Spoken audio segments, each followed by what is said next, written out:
from the Broncos' perspective, Jonathan. I don't think there's a body in the NRL that's been as bashed up and beaten as Adam Reynolds throughout his career. Just hasn't been able to take a trick. The latest, a ruptured bicep suspected at least, and he is destined for surgery.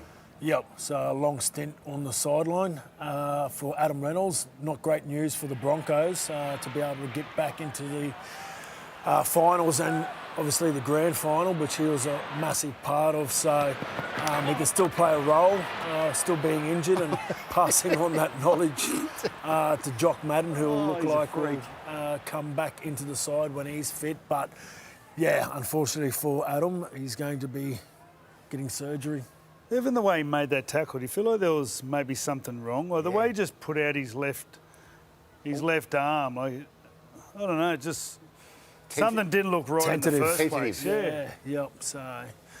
What about him last week with the intercept? And there he is again while he's injured, trying to make a tackle. Great shots with him and Luke Keary. Can they win the comp without him?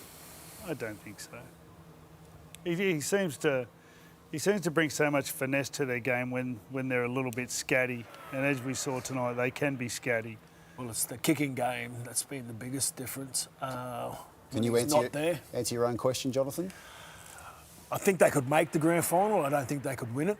In 2017, the Cowboys made the grand final off the back of Morgo with Matty Scott and myself on the sidelines. But yeah, he's a massive loss. The kicking game, the game management is what you need in finals and big games. And whilst big games are won in the middle third, the kicking game, where teams start their sets, is crucial.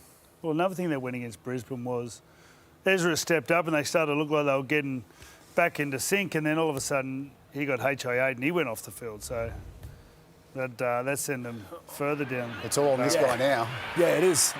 He's come out publicly too and said that when Renault goes, he wants to aim up in the number 7 jersey. So there was that 10-minute period there where he had his fingerprints all over the 2 tries here. So it's going to be a massive...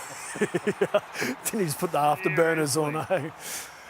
Yeah, it's going to be a coming of age for Ezra over the next couple of months, especially if Renault's out for the season. We won't know the full extent.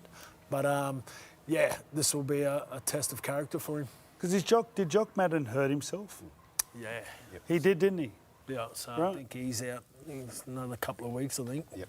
So Ezra Mam, all the more important. He's going to be stepping up in the absence of Adam Reynolds. Let's go live to Danica Mason now. And Danica, it's not just the number 7 the Broncos are concerned about.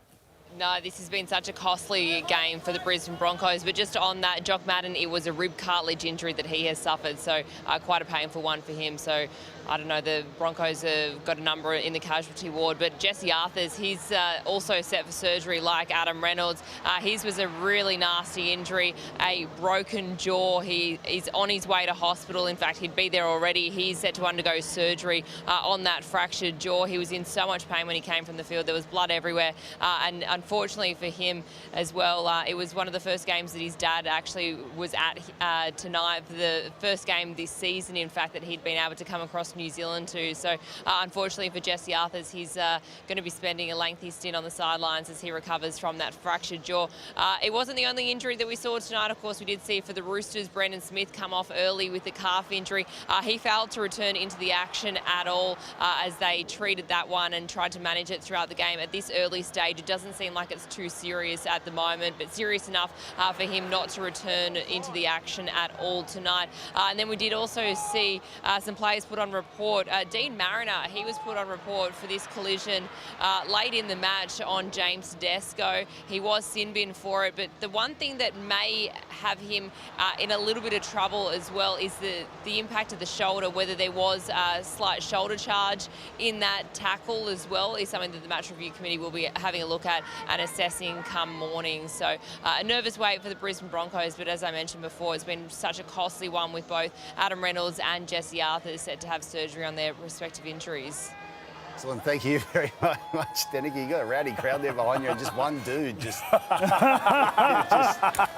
I get them up? Yeah. Oh, look, they're still happy here. Despite all the injuries and the loss, they're cheering. Oh, I love it. No, you're down there amongst it. We'll catch up with you again a little later in the show. Let's head up to the safety of the commentary box where we find Andrew Johns and Paul Morton. I got a Hollywood star. That's Yeah, the bloke from fat. Wayne's World. Yeah.